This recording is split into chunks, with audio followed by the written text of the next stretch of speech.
With the overthrow of the Assad government in Syria, the story of a daring diplomatic mission undertaken more than a decade and a half ago can now be told. Syria and Israel have been implacable foes for more than three-quarters of a century. But in 2007, a resident of Thornhill, Ontario, met secretly with Assad for 2.5 hours in hopes of beginning a peace process with Israel. That man was Moshe Ronen, who has never previously publicly discussed his peace mission, and he joins us now in studio. Moshe, let's full disclosure. You and I have known each other a long time. I call you Moshe, so great to have you here. Good to be with you, Steve. I want to set this up. We're going to go back to July 4th, 2007.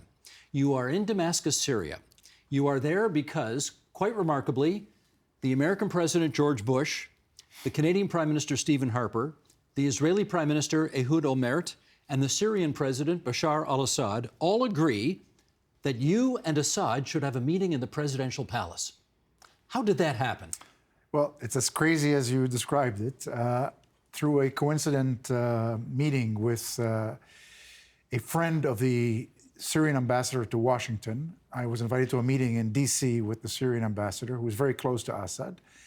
And we discussed the history of Israel-Syria relations. He was very interested in my involvement in the community, my views about peace, and he told me that his president is a peacemaker, and I should come to Syria and hear for myself, and invited me to Syria. What did you think when he said that? I thought he was nuts. I have dual Israeli and Canadian citizenship, and I told him, I can't go to Syria. And he said, no, I mean to come and meet the president. And I said, well, I'd have to talk to my Prime Minister Harper, and also to Prime Minister Olmert in Israel, which I did. And they both gave you the green light? They both gave me the green light, and Harper also said he wanted to get clearance from President Bush because there was an idea that Harper, if something comes out of this, that Harper might play a role. You walk into the palace in Damascus, where President Assad lives, and what do you see? I see at the very end of a long hallway, I see a tall man standing and waiting for me. And I couldn't believe it. I had to pinch myself that this was really happening. And there he was, the president of Syria, and said to me, welcome to Syria, Moshe. May I call you Moshe? He asked if he could call you by your first name. Yeah, I said, absolutely, Mr. President. You called him Mr. President? I called him Mr. President, yes. How much homework had he done on who you were before he met with you? Well, he said to me, you came here from Israel, because I crossed through Jordan and Syria from Israel, having met with Olmert prior to the visit. And I said, Mr. President, don't tell anybody, because Israelis are not allowed in Syria.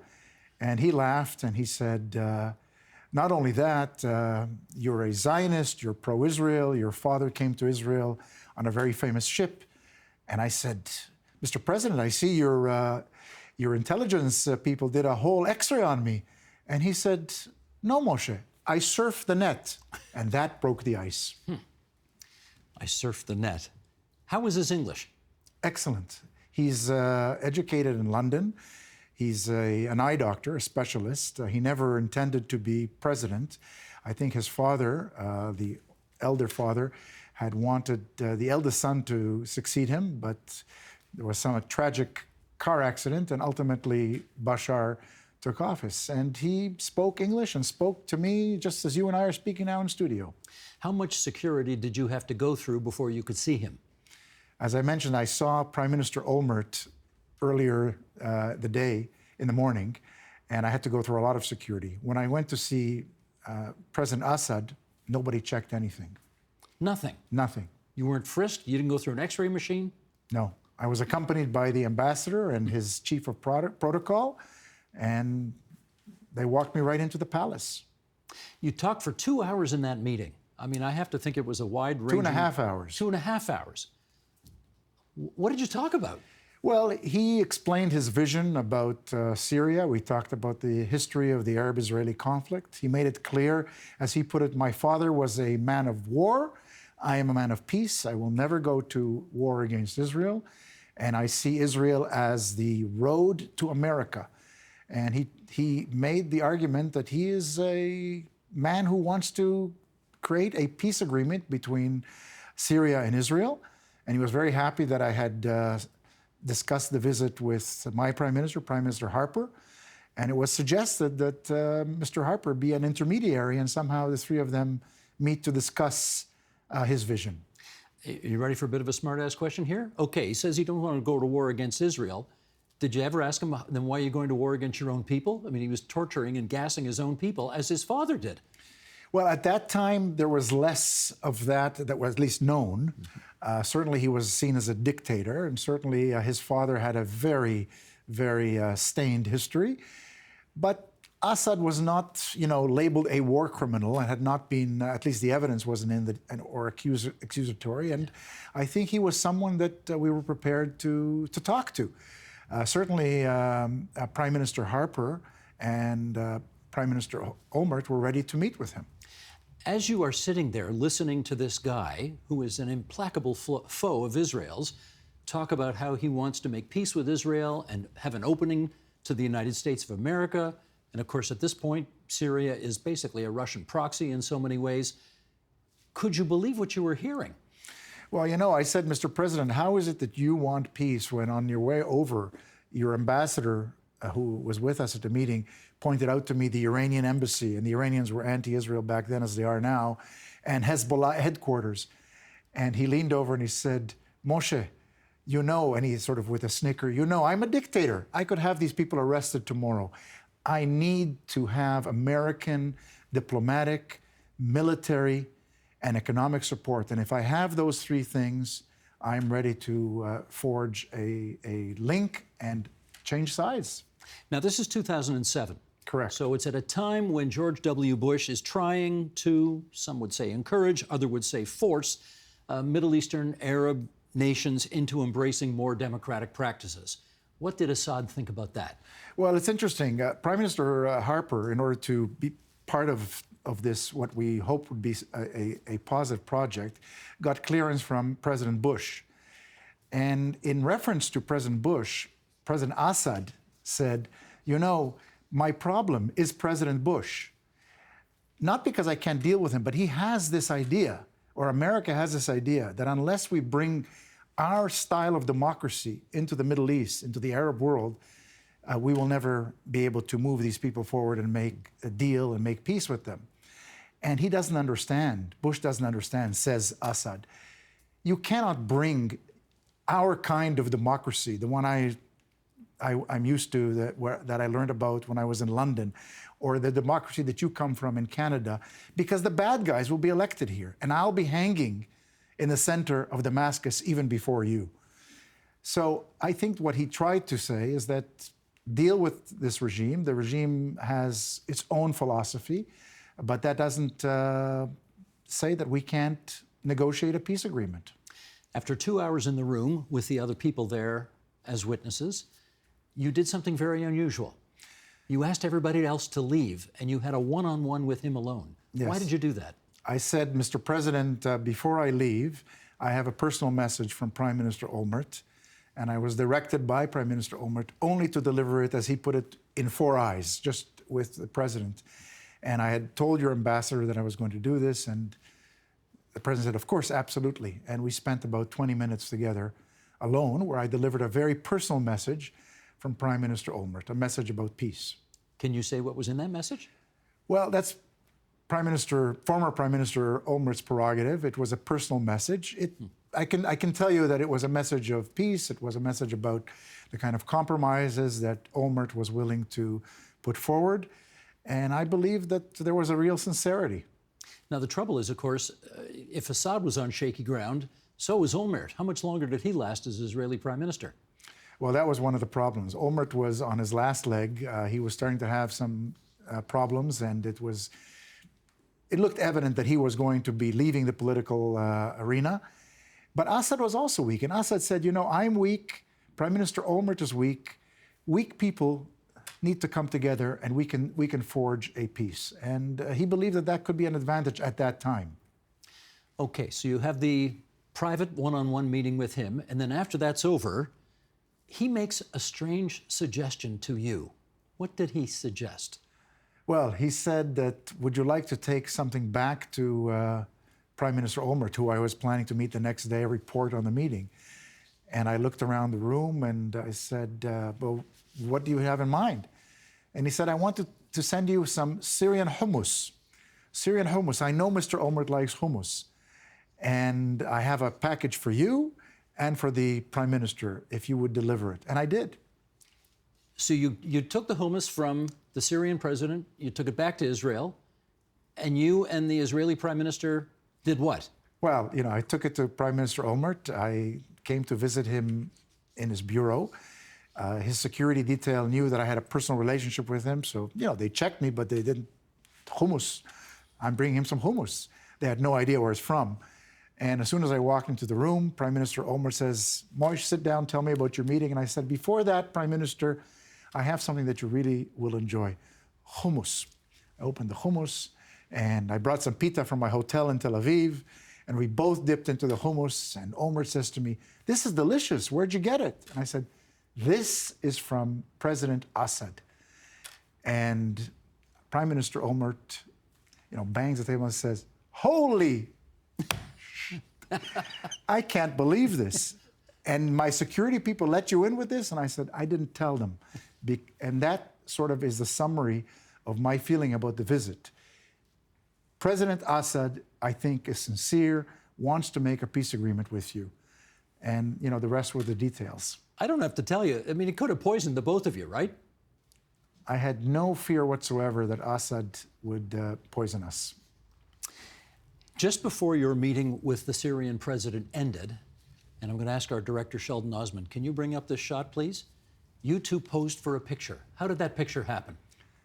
Well, at the end of the meeting, I was surprised when, because the meeting was a secret exchange. The president asked me if I would like a picture with him, and I said, absolutely, I would.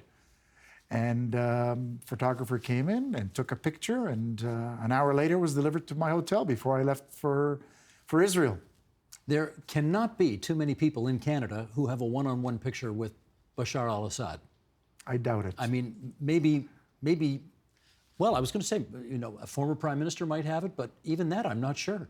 You might be the only person in the whole country. I don't know if it's in the whole country, but I can say I'm still pinching myself to see that this meeting really happened. And I have a lot of sadness about the fact that it didn't transpire to what I had hoped it would. Well, let's get into that, because something, just a few weeks after this meeting transpired, something happened, and basically that was that. What happened? Well, you know, I had an exchange with former Prime Minister Harper a few days ago, because Assad, just before he fell, just before the rebels took over, turned to the Americans and said, come and save me from this attack, and I'll switch sides. And we both knew that it was too late. The opportunity was in 2007, and it was too late. Now, about 2 weeks after I was in Syria, Israel bombed and took out the nuclear reactor in Syria, which Prime Minister Olmert ordered. And, you know, that was something that obviously I didn't know about, but Olmert made it very clear, and I delivered the message through the ambassador, that it had nothing to do with his desire to make peace. In other words, this was something Israel had to do because of its defense. But unfortunately, you know, it was a big international event. But if you remember, Syria did not respond. No, they didn't, which was unusual at the time. Correct. Israel bombed nuclear installations in Syria, and Syria did not respond militarily. But Olmert, knowing about your visit, and knowing that if he bombs something inside Syria, surely that will be the end of any potential peace process, does it anyway. Did he make the wrong decision? No, I don't think so. Olmert made it absolutely clear that, excuse me, this had nothing to do with the intensity of his desire to make peace. This had to do with a threat that here was a country that was at war with Israel, and a country which is very hostile was about to have the nuclear capacity that the North Koreans were supplying. And Olmert was not going to tolerate. The Americans knew about it, the Israelis knew about it, and Israel had to do what it needed to do for its own self-defense. But it had nothing to do with the desire to make peace. This was a military decision that took place. People were not killed. The installation was taken out. And if anything, I think, it provided more of an opportunity for peace. You know, George Bush told Prime Minister Harper that he was skeptical about my visit and the messages. But they apparently exchanged secret messages following the visit, which were all very positive and seemed to encourage them that there would be something out of the visit. Unfortunately, I think President Assad got cold feet, did not go to a secret meeting that he was supposed to have with our prime minister and ultimately with Olmert, and the idea fell apart. Okay, I got to follow up on that. So at some point after your meeting, there was supposed to be a meeting between Olmert, Harper, and Assad? Which Harper was going to convene secretly at the heels of the United Nations September meetings, where heads of state come from all over the world. No one would suspect anything at that point, and they would meet. Assad, at the last moment, got cold feet and instead said he wants Prime Minister Harper to come to Damascus. And Harper said, there's no way I can get to Damascus and do this secretly. And the idea fell apart, and the rest is history, unfortunately. So this is 2007, so that's 17 years ago. 17 and a half years ago that this meeting took place. And in that 17 and a half years, how often have you thought to yourself, boy, we got close to achieving something pretty exciting that could have changed the world, and it didn't happen? How much do you regret that it didn't happen? Well, I regret it very much. The whole war in Syria, I think, would have been avoided if Israel and Syria were at peace, because Israel would have, I think, participated along with America to make sure, the civil war would come under some control. I'm no expert, but I'm very regretful. And it just shows how much, sometimes personalities, obviously leadership, is what makes or break peace agreements. And unfortunately, there were many years of war that followed this visit. When you heard that he had been overthrown by his own people and forced into exile in Moscow, what went through your head?